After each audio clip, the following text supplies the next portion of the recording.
Alors, cher Alain, tu me rejoins aujourd'hui pour développer quelque chose qui ressemble à une actualité, mais qui n'en est pas vraiment une, puisque tu viens de nous parler de la Constitution qui, aujourd'hui même, fête ses 10 ans. Oui, c'est vraiment une actualité, c'est l'actualité du jour d'ailleurs.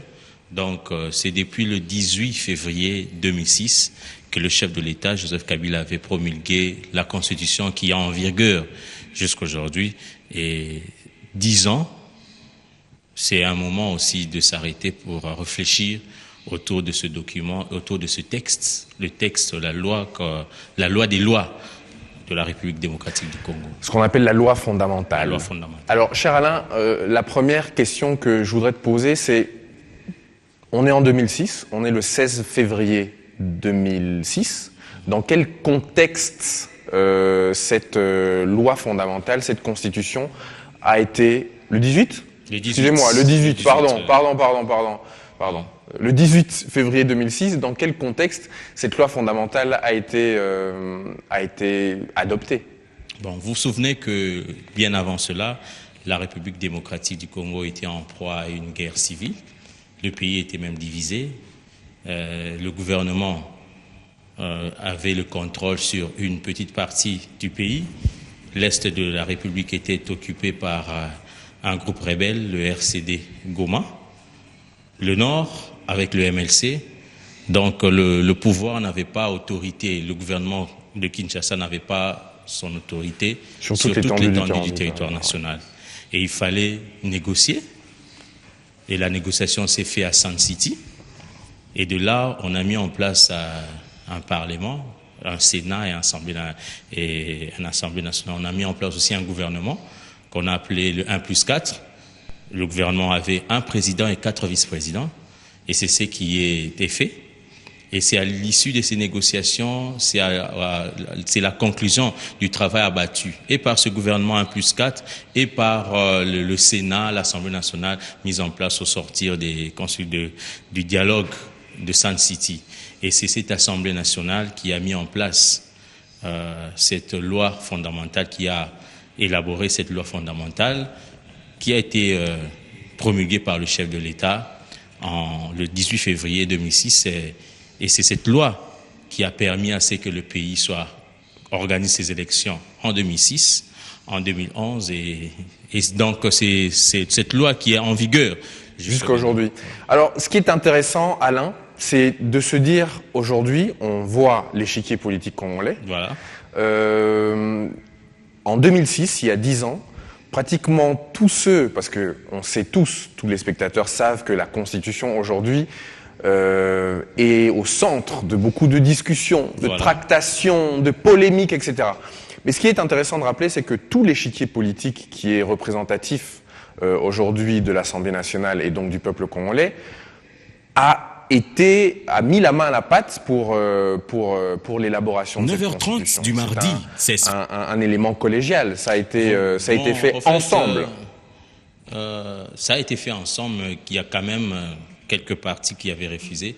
Je prends le compte de l'UDPS, l'Union pour la démocratie et le progrès social, d'Étienne Tshisekedi, qui, je me rappelle, en 2006, parce que avant qu'elle ne soit promulguée, cette loi des lois avait fait objet du référendum, était passé par la voie référendaire. Donc la population devait se prononcer sur la loi. Et je me souviens à l'époque, l'UDPS avait refusé à ce que ces militants puissent prendre part ou participer à ce référendum.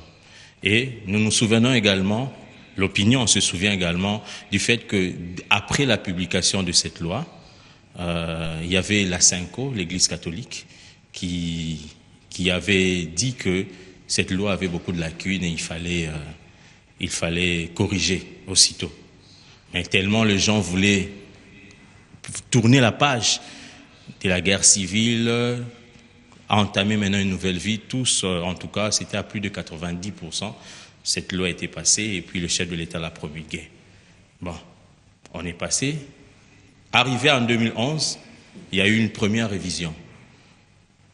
Compte tenu, c'était le motif ou la raison évoquée par le gouvernement, compte tenu du manque de moyens pour organiser les élections, Donc les députés et les sénateurs réunis en congrès ont trouvé bon de réviser cette constitution. Donc on était passé de 2 à 1 tour pour les élections présidentielles. Parce qu'en 2006, vous vous souvenez, les élections présidentielles étaient déroulées à 2 tours. Oui. Et en 2011, il fallait organiser ces élections en 1 tour, raison pour laquelle le Congrès, donc l'Assemblée nationale et le Sénat, s'étaient réunis pour porter cette révision de la Constitution. Donc en 2011, on est passé de 2 à 1 tour pour l'élection présidentielle. Mais comme vous venez de le dire, maintenant là, cette loi suscite beaucoup de débats, suscite un débat au milieu de la classe politique. Il y a ceux-là qui disent que la loi ne peut pas être violée, ne peut pas être revisée, touche pas à ma constitution, c'est ce qu'ils disent. Mais il y a d'autres qui estiment que à 10 ans, cette loi doit être revisitée. Pourquoi? Parce qu'ils reviennent sur le contexte de la loi. Cette loi a été élaborée par les anciens belligérants. Donc il fallait à tout prix, comme je venais tout à l'heure de le dire, il fallait à tout prix qu'on tourne la page. Et il fallait une loi pour tourner la page. Et cette loi, on est maintenant, l'époque des belligérants est révolue. Maintenant, il fallait une constitution, une loi fondamentale qui doit maintenant amener le pays à l'émergence. Donc c'est vraiment le débat que l'on observe dans la classe politique. Ce qui est intéressant à observer dans ce qui vient d'être rappelé ici, c'est que l'UDPS et la SENCO à l'époque étaient contre cette constitution. Aujourd'hui, les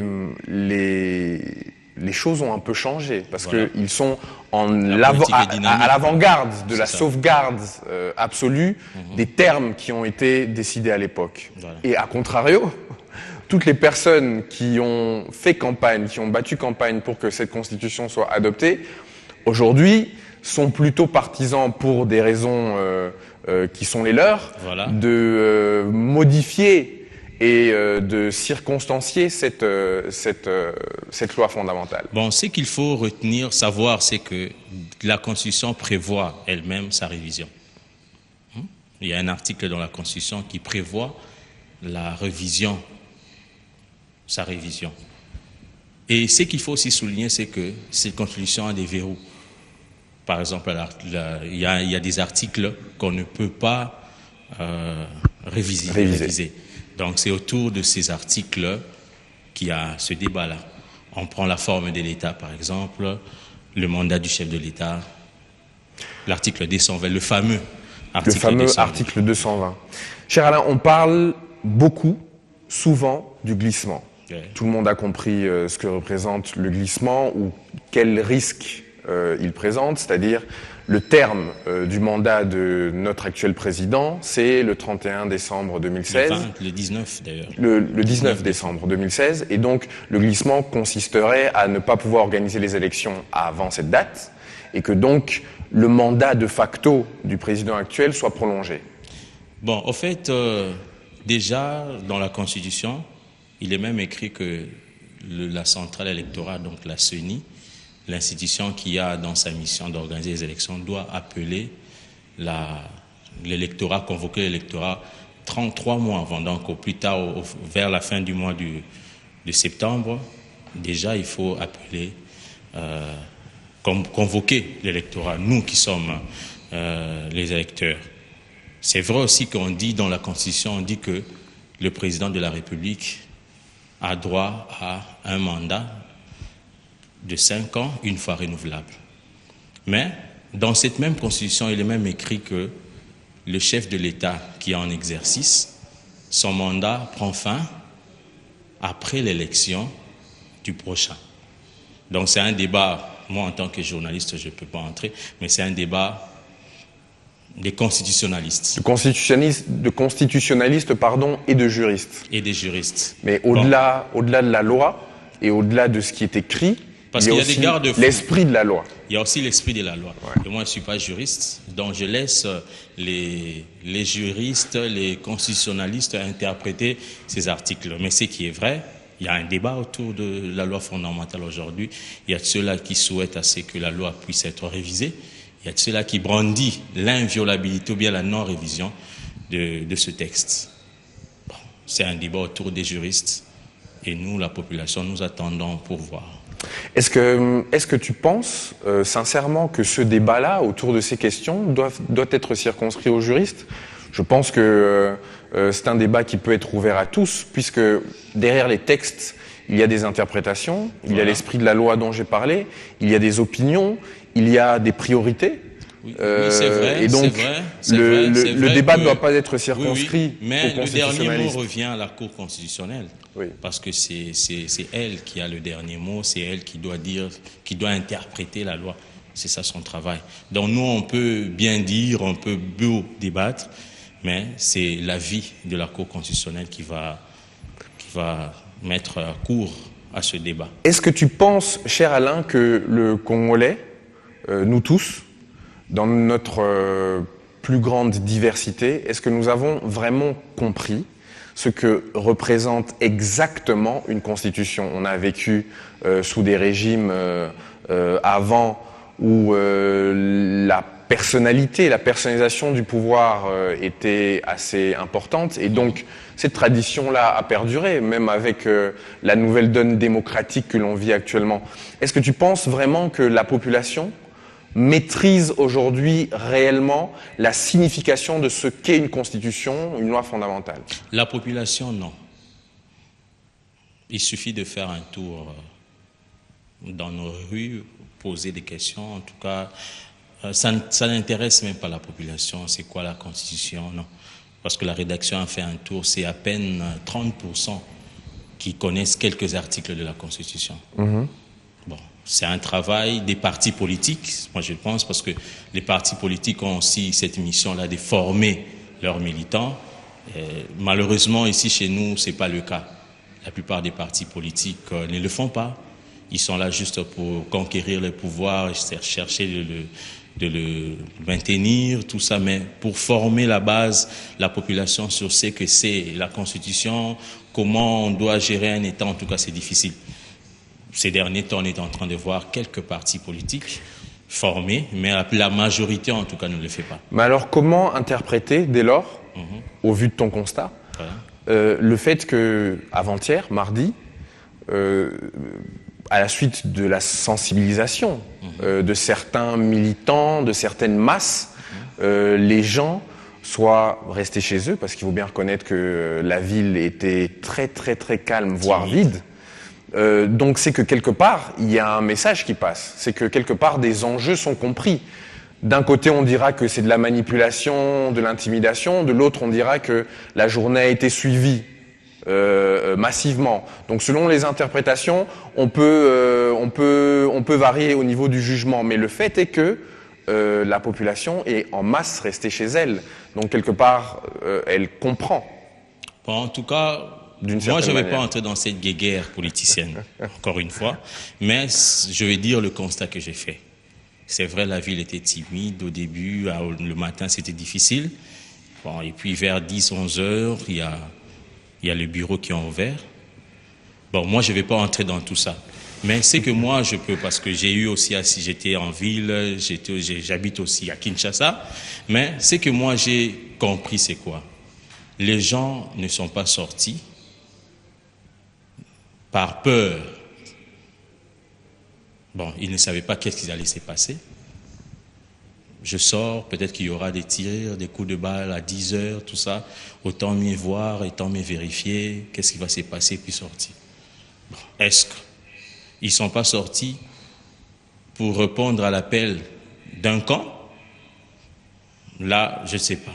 Mais en tout cas, dans mon quartier, chez moi à la maison, les gens n'ont pas pu sortir un tout petit peu, ils sont sortis tard parce qu'ils avaient peur de ce qui allait se passer.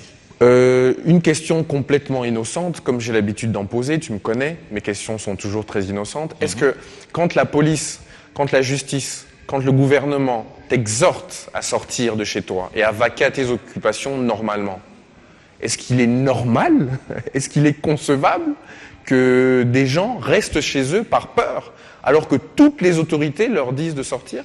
Non, en fait, les Congolais ont une mémoire. Ils savent comment ça se passe. Dans le temps, ils savaient comment ça se passe dans les années 90, entre 90 et 96, il y avait ces genres de choses, ils savent comment ça se passait. Vous sortez le matin à 10, 11 heures, il y a les crépitements de balles, tout ça, c'était normal. Moi, un parent, je sais qu'il y a un camp qui demande aux gens d'évacuer librement ses occupations, il y a un autre camp qui dit non, ne sortez pas. Bon, moi, en tant que parent, c'est normal que j'ai la crainte d'envoyer mon enfant à l'école. Les gens se souciaient plus de la protection de leur vie. Moi, en tout cas, je pense, est-ce que le camp qui refusait, qui a demandé aux gens de rester à la maison, ont gagné? Est-ce que les gens le camp qui a demandé aux gens d'évacuer librement à ses occupations? Ça, c'est selon les interprétations. En tout cas, là, c'est très subjectives. Subjectives. C'est ça. Cher Alain Ngoma, merci beaucoup d'être venu nous parler des 10 ans de la Constitution et d'avoir présenté de manière assez claire, j'espère pour les spectateurs, le contexte dans lequel cette loi fondamentale nous a été livrée et le contexte d'aujourd'hui. On retrouve un élément transitionnel. Merci donc, Alain. On retrouve un élément transitionnel. Française à la rapace. Bakou, ma Bakou est à la jamais loin. Vraiment. Un élément transitionnel. Et on se retrouve juste après.